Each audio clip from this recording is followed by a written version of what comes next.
Howdy, folks. I'm Odd Oxide Daisies, awkwardly ogling orange orchard owls. I'm Amber. Here are more orchard owls for us to ogle. I don't know.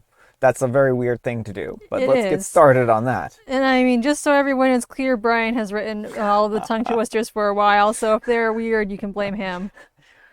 Everyone's like, Brian keeps making them weirder and weirder and weirder. I mean, but what else would you expect from Brian? All right, folks, and our first letter is titled, Am I a Jerk for Refusing to Sign Off 4 hours of volunteer work for a teen who is only there for less than an hour? We had a community cleanup in our neighborhood on last Saturday near the park. Nothing major, just picking up trash, etc. I was helping out there as a volunteer. A lot of teens came there to earn their volunteer hours for school. Rule is simple. You show up, you sign in, you do the work, and at the end, I sign the sheet with the actual time. One guy showed up with his mom around 9:15. Clean started around 9. He signed in, grabbed the gloves and a trash bag, took a couple of photos by the supplies table, and then headed toward the trail. About 20 minutes later, I noticed that he wasn't with any of the groups. I didn't go looking for him because I'm not a babysitter. I just thought that maybe he was with another team. But all the groups were handing in their bags to me, and I didn't see him again. Well, around 12:30, when we were already wrapping up, he shows up again with an iced coffee in hand. His mom comes up to me with a school form and asked me to sign him off for 4 hours. I told her I couldn't do that. According to what I saw, he was there for less than an hour. I agreed to maybe sign for 45 minutes or an hour at maximum, but not 4. She immediately got tense and said that he was around and helping somewhere further down the trail.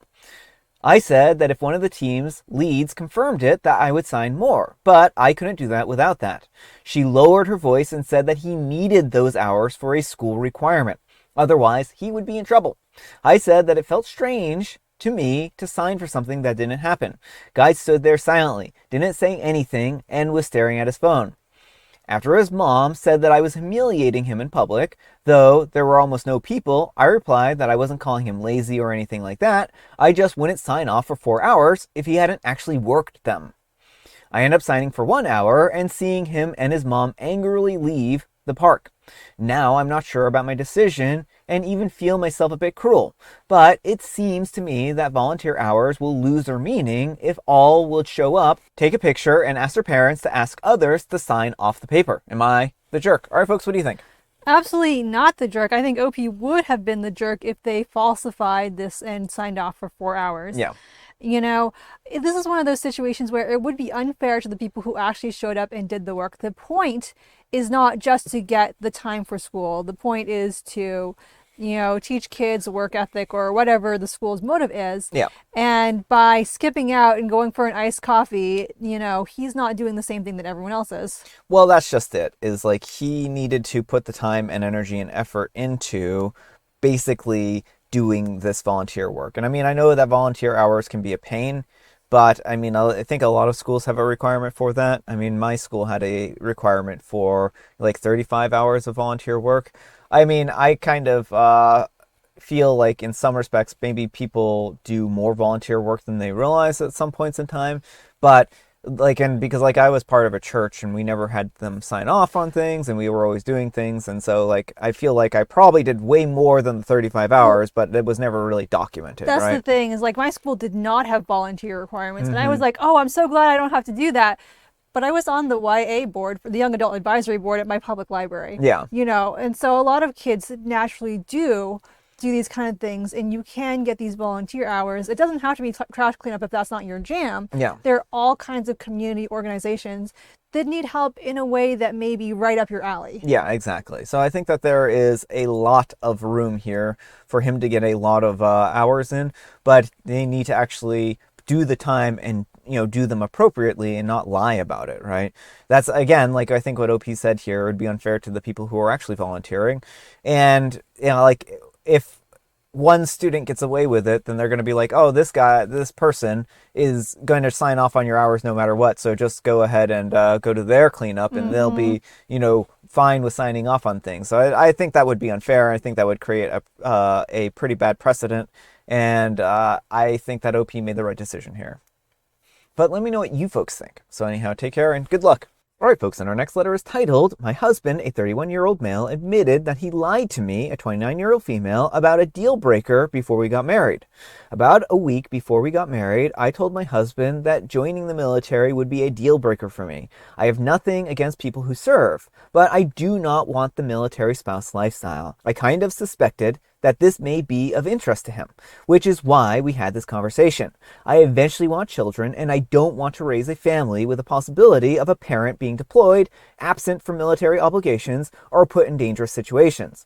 I also don't want to move around frequently and was very clear that this is not the life that I wanted for myself. He reassured me and told me that it wasn't an issue and that he had no interest in joining the military.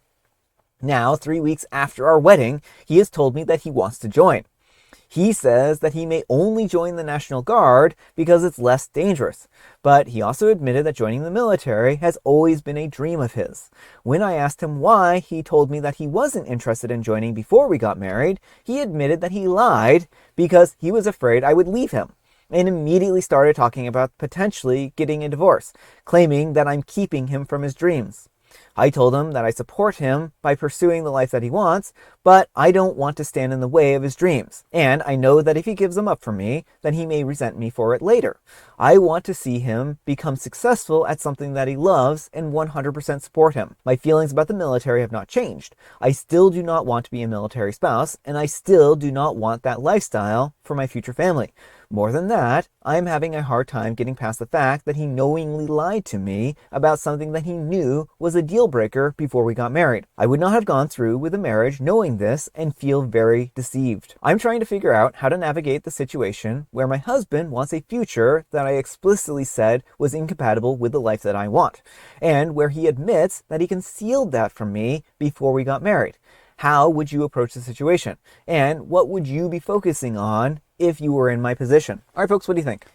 Annulment. Like, if I were in OP's shoes, that's the immediate answer. He explicitly deceived you because he knew you did not want the same thing, Yeah. and his goal was to trap you. Yeah. Anyone who will not be honest and will trap you into a life you don't want so they can get what they want is not a good partner. Yeah, I mean, he really misrepresented himself. And I mean, I certainly understand the appeal of joining the military. There are a lot of good opportunities in the military, and I mean, it can be a good career for people. But I also understand OP's position here where she doesn't want that lifestyle. And being a military spouse is a very hard lifestyle. I mean, it is not easy, and it is very hard on a family. It's very hard on the people involved in that lifestyle, and it isn't for everyone, right? And I think that if he tries forcing OP into this, she's going to be very resentful for that, right? And she's already resentful because she feels lied to and deceived to. And I think that she was very clear. I mean, maybe they should have had this conversation a long time before then, but it also sounds like maybe OP wasn't aware at all that he had these, goals, right? Well, that's it. Like, I mean, I don't think you have to explicitly have a sit down and be like, oh, by the way, you're not planning on joining the military, right? Unless that's something your partner has indicated. Mm-hmm. And I mean, there again, like, I understand where he wants what he wants, right? And the military can offer, a lot of safety in a position. It can be a good place for a lot of people. But I think that her needs and wants and desires should be considered as well. And if he wants to marry OP, then, or wanted to marry OP, then he should have realized that she wasn't going to be interested in that lifestyle. So I do think that annulment is probably the best option here. I'm imagining that a judge might view this as basically concealment or something like that, and there could be a good grounds for annulment, especially since it's only a few weeks after the marriage. Mm-hmm. So that is, I think, probably the best route that OP can go. Otherwise, divorce, right? Yeah. So hopefully annulment, but maybe divorce. But let me know what you folks think. So anyhow, take care and good luck. All right, folks, and our next letter is titled, Am I a Jerk for Donating My Son's Favorite Shorts? Last week, I was sitting next to my son and I noticed that his shorts looked shorter than usual.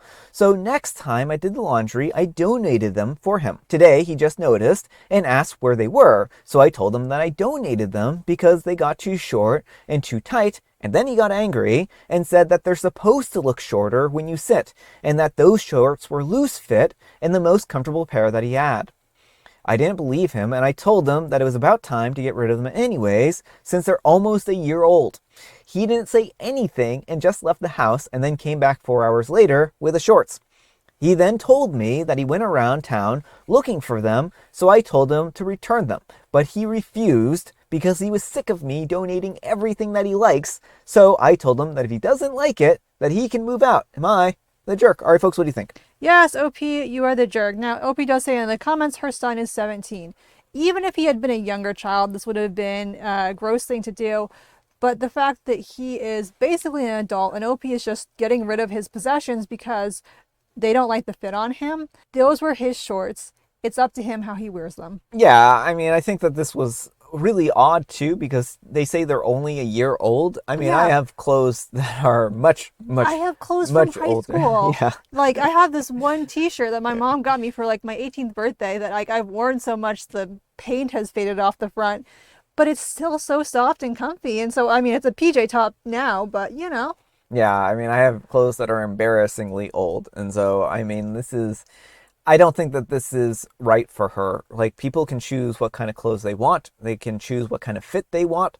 And this shouldn't be up to her. And I think that he proved the point that he wanted these, shorts by going around the neighborhood and trying to find out where she put them, right? So I think that I feel that she is going overboard here by being like, well, if you don't like the fact that I get rid of your clothes and your possessions, then you can just move out of the house, right? I mean, he's 17.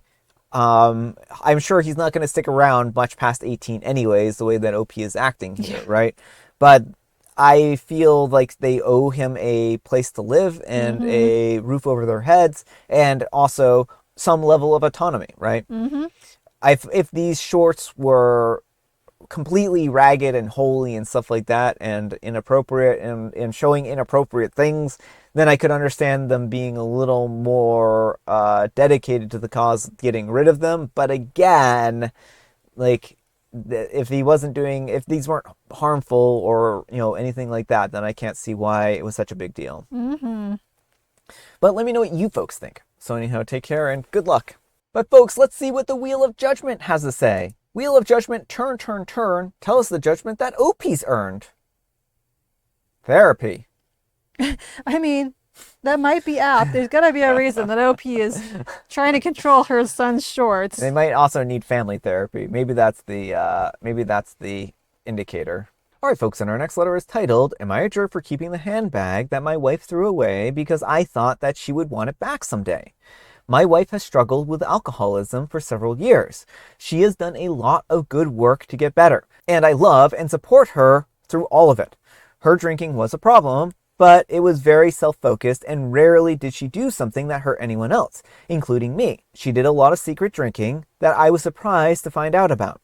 Well, in 2023 was the last time that she had a drinking binge. She had been sober for 2 years before then.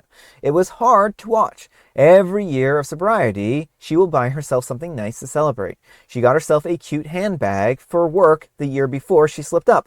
Well, in 2023, when she slipped up, she was very upset and she said that she did not deserve the bag and she threw it away. I saved the bag for her because I felt like it was something that she should have regardless. I put it away in storage so that she did not see it. We are in the middle of moving to a new home, and she has recently found the bag. She ended up being very upset about this and said that I did something against her wishes. And she threw it away because it would motivate her to eventually be able to buy something new, and that it would be a reminder of her relapse. I genuinely thought that I was doing something nice and thoughtful for her. I do not have a robust group of friends, and none of them have really much experience with addiction. Thank you for reading. All right, folks, what do you think? I'm going to say no jerks here. Yeah. You know, this is an unfortunate situation where OP was trying to do something nice and thinking that she might in the future want this back. Yeah. But this for her is something that carries a lot of pain. Yeah. I think OP was actually being very nice here. They were kind of thinking about this from a perspective of, well, what would I want? And I think in a lot of cases, a lot of people might want to be able to look back and be like, yeah, I was successful and I did a good job. Clearly, that's not something that she wants, and she doesn't feel like it can motivate her. And she feels like the bag is a reminder of her past failures, right? And that can be really hard, especially, for people struggling with substance use disorder, right? And I think that she has every right to not want to have that bag. I would suggest donating it as opposed to throwing it out because there might be somebody who could use that bag. But I think that OP would also, it would be good for them to kind of sit down and explain the reasoning on why they retrieved the bag, right? Because I think that they are going to have, differences in views here, and it's important for OP to articulate that and say, look, I know you're upset. We can get rid of the bag. I'm fine with that, but I just want to explain my reasoning why I, wanted you to keep the bag. I was really proud of you. I thought you did a really good job, and I thought you deserved the bag. And I thought that it would be a reminder of your successes, up to 2023, right? Not the one failure that you had. And you bought yourself this bag because you succeeded in that time frame that you agreed to, right? Yeah, well, I think you bring up a really important point. Too often, sobriety is treated as a zero-sum game. Mm-hmm. Like if you ever have one drink, you've ruined everything. Mm-hmm. But that's not really the truth. Like sobriety is an act of choice that people make day after day after day. Yeah. And every single day is its own success. Yeah. And if you have a drink on one day, then, maybe that's not what you were intending. But that doesn't mean that all those days you said no are now irrelevant. And it doesn't mean the days moving forward are going to be less meaning. You don't have to start over from zero Yeah. if that's not a meaningful goal for you. Exactly. And I think really at the end of the day, it's whatever works best for the individual going through rehab, right? If it really would, make her upset, and if it really would make her feel like she was a failure, then maybe that is the best option, is to get rid of it. But again, I agree with Amber here, where it shouldn't be viewed as a zero-sum game, right? Like, she did a huge achievement by staying sober for years, and she did deserve the reward that she got from it, and I think OP is right in that. But if she has a different view and this is upsetting, then this also shouldn't be forced on her either. But let me know what you folks think. So anyhow, take care and good luck. All right, folks, it is tea time. Grab your beverages of choice. I've got some tea right here, and Amber, she has a joke. How do trees access the internet? Oh, using the World Wide Wood? They log in. Oh, I thought they were going to go with the World Wide Wood or something like that. But yeah, I mean, I guess logging in would make a lot of sense too. And I have the special guest tea, some peach tea here. You can also see my cup was stained green from earlier green tea usage. And the peach tea is the Celestial Seasonings peach tea, Country Peach Passion. This is the last bag of it, so you probably can guess that we probably won't be getting any more of it anytime soon. Amber still has quite a number of her teas left in that Yes, batch. I need to start drinking my teas. Yeah. And folks, today is a very special day. It's the Worldwide Wood Day, so make sure to go spend some time out in a forest if you can, but if you can't, then go spend some time in nature in general. All right, folks, that's all the time we have for today. Thank you so much for watching. Happy spectacular Saturday, folks. I hope your Saturday is off to a spectacular start. Amber, we need some kind of moral advice and or guidance, and please have it on lying before you get married. Do not lie about deal breakers to your intended partner. Yeah, probably a good call. But thanks so much for watching, and we'll see you all tomorrow. Bye.